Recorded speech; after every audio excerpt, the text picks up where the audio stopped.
पाली साहित्य के अंदर एक कमाल का शब्द आता है बार बार, पैया। आपने सुना होगा और देखा भी होगा, जो गांव की पुरानी महिलाएं हैं, जो बूढ़ी औरतें हैं, कोई अगर नवयौवना शादी करके आती है या उनकी छोटे रिश्ते में कोई आती है या कम एज में कोई महिला आती है, तो वो आते ही कहती हैं, माँ तेरे पैया पड़ूं, और वो उनके पैरों को टच करते हैं, फीट को रगड़ते हैं कई बार, और वो उनसे एक आशीर्वाद जैसी मुद्रा में लेते हैं। उसको पैया पड़ना बोलते हैं। पैया पड़ने का जो शब्द है, पैया, ये पाली का शब्द है। इसको पैर से जोड़ दिया गया है। ये पैर से जोड़ना गलत है। बेसिकली पैर को पाद बोलते हैं पाली के अंदर, और पद या पाद ही पूरी दुनिया में जहाँ भी हिंदी भाषा है या संस्कृत भाषा है उसमें बोला जाता है, और पाली के अंदर भी। पैया शब्द जो है वो पाली का है। इसका हिंदी में अगर हम नाम लेंगे तो ये प्रज्ञा है, यानी पैया और प्रज्ञा एक शब्द है। और प्रज्ञा और पैया को अगर हम और ज्यादा सरल शब्दों में समझें तो ये समझ है, अंडरस्टैंडिंग है, या जो आपका बुद्धि काम करती है एक तरह से, जिसको हम कहते हैं अक्ल है, ये उसको बोलते हैं।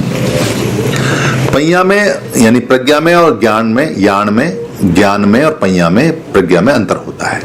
ज्ञान और ज्ञान जो होता है वो चीज होती है जो आप प्राप्त करते हैं कहीं बाहर से जानकारी से। पैया शब्द का अर्थ यहाँ थोड़ा सा अलग है। 3 तरह की प्रज्ञा होती है। 3 तरह की प्रज्ञा आपको बीच बीच में आती रहेगी। एक आती है सुत प्रज्ञा या श्रुत प्रज्ञा, यानी श्रुत पैया या सोत पैया या सुत पैया। इसको श्रुत ज्ञान भी बोलते हैं, श्रुत नॉलेज भी बोलते हैं, श्रुत बुद्धि भी बोलते हैं।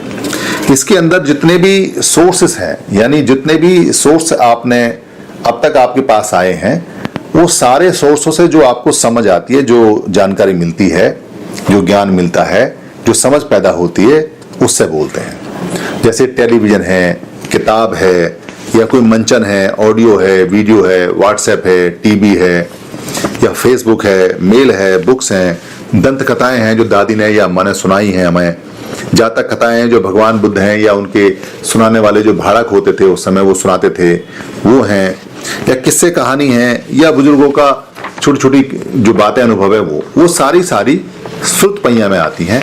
श्रुत ज्ञान और श्रुत पैया जो होता है वो दूसरे का होता है। दूसरे का मतलब है कि किताब में जिसने बात लिखी है वो क्या लिखता है वो जानता है, क्यों लिखता है वो जानता है उद्देश्य का। ये टेलीविजन के अंदर जो बात आपको बताई जा रही है वो ज्ञान आपका नहीं है, वो नॉलेज आपकी नहीं है। उसने कितना फोटो उसमें काटा है, कितना छाटा है, और वो उस पल आपको क्या बताना चाहता है, वो उसका दूसरा पक्ष दिखा रहा है या नहीं। एक अच्छा पक्ष उसने दिखाया, खराब नहीं दिखाया, या खराब दिखा दिया, अच्छा नहीं दिखाया। तो दूसरे की नॉलेज, यानी किताब भी दूसरे ने लिखी है, अखबार भी दूसरा आदमी लिख रहा है। अखबार आपकी मर्जी से नहीं आता। अखबार में जो अखबार का मालिक या जो अखबार का एडिटर या जो अखबार का राइटर, लेखक है, वो जो लिखना चाहता है वो लिखेगा, उसमें आपका कुछ नहीं है। तो ये सारी इंफॉर्मेशन जो ज्ञान और समझ होती है ये पराई होती है, इसमें आपका कुछ नहीं है। व्हाट्सएप पे, फेसबुक पे या मेल में जो भी आता है वो बाहर से आता है, उसमें आपने कुछ नहीं किया।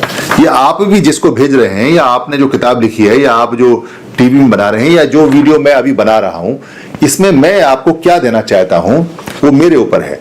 ये 1 साइडेड है, 2 साइडेड नहीं है, यानी एक तरफा है, 2 तरफा नहीं है। जो मैं कह रहा हूं वही आप सुनेंगे और उसी पे आप आगे देखेंगे। क्या करेंगे आगे? इस श्रुत पैया पे, श्रुत समझ पे आप चिंतन करेंगे। उसको बोलते हैं नेक्स्ट लेवल में चिंतनमयी प्रज्ञा, यानी चिंतनमयी प्रज्ञा।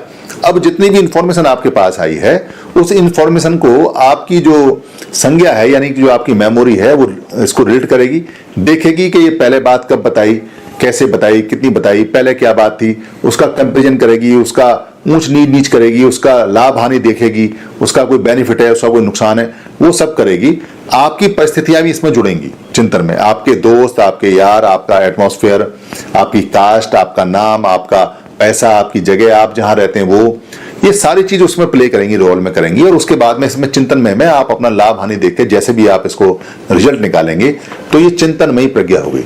ये चिंतनमयी प्रज्ञा पूरी आपकी नहीं है, ये बहुत जरा सी आपकी है, क्योंकि इसमें जितनी भी परिस्थितियां हैं वो बाहर की हैं, वो आपके कंट्रोल की नहीं है। चाहे इसमें एटमॉस्फेयर है, चाहे आपकी रिश्तेदारी है, चाहे कोई पड़ोसी है, चाहे मोहल्ला है, आप कहाँ रहते हैं, कैसे रहते हैं, क्या इसका फायदा क्या नुकसान है, वो सब परिस्थिति के ऊपर है। इसमें आपका ज्ञान बहुत थोड़ा सा है, मगर बहुत थोड़ा सा है, इसलिए इसको चिंतनमयी प्रज्ञा बोलते हैं। और जो बुद्ध ने खोजी, जो लास्ट में जिसको भावमयी प्रज्ञा बोलते हैं, यानी असली जो प्रज्ञा का नाम है वो भावमयी प्रज्ञा से पड़ा है, वो 100% आपकी है। वो भावमयी जो प्रज्ञा है वो क्या है? भावमयी प्रज्ञा का मतलब होता है कि आपके शरीर पे कैसा भाव आ रहा है, उस इंफॉर्मेशन से, उस जानकारी से।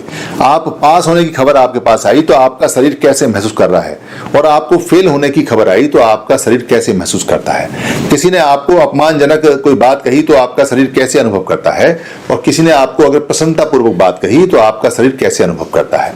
आपके ऑफिस के अंदर इंसल्ट कर दी तो आपको कैसा लगा। कोई आदमी आपको हैरेस करता है, आपको छोटा करता है, दबाता है, तो उस समय आपको कैसा महसूस करता है। आप जब किसी को दबाते हैं, छोटा करते हैं या गुलाम बनाते हैं तो आपको कैसा लगता है। ये शरीर पे होने वाली एक एक वेदना और एक एक संवेदना जो आपको बताती है, जिसमें आपको गुस्सा आ जाता है या आपको खुशी महसूस होती है, कभी आप नाचने लगते हैं, कभी आप गाने लगते हैं, कभी आप झूमने लगते हैं, कभी आप मायूस हो जाते हैं, कभी बैठ जाते हैं, कभी क्रोध में आते हैं, कभी निराश हो जाते हैं, कभी उतावले हो जाते हैं, कभी ऊतपने में आ जाते हैं, कभी बहुत ज्यादा सज्जन हो जाते हैं। ये सारी जो रिएक्शन और एक्शन जो बॉडी के अंदर आते हैं, इसको भावमयी प्रज्ञा बोलते हैं। इस भावमयी प्रज्ञा के लिए चिंतामयी प्रज्ञा और सुतमयी प्रज्ञा की आवश्यकता नहीं है। इसके लिए कोई किताब पढ़ने के लिए या कोई शब्द भंडार, शब्द ज्ञान होने की कोई जरूरत नहीं है। ये भावमयी प्रज्ञा को जानवर भी बहुत आसानी से समझ लेते हैं। एक जानवर जो उसको आप प्यार से हाथ फेरेंगे, आपने कोई भाषा नहीं बोली उससे, मगर उसकी जो वेदना संवेदनाएं वो बता देती हैं कि आपका जो हाथ का टच है वो उसके लिए लाभदायक है या उसके लिए नुकसानदायक है। आपकी आवाज की वॉइस बता देगी कि उसके लिए अच्छा या खराब है। ये सारा बुद्ध ने खोजा, ये सारा बुद्ध ने बताया। हम तीनों प्रज्ञाओं का बीच में कहानियों में जिक्र करते रहेंगे, इसलिए ये आपको बताया गया है।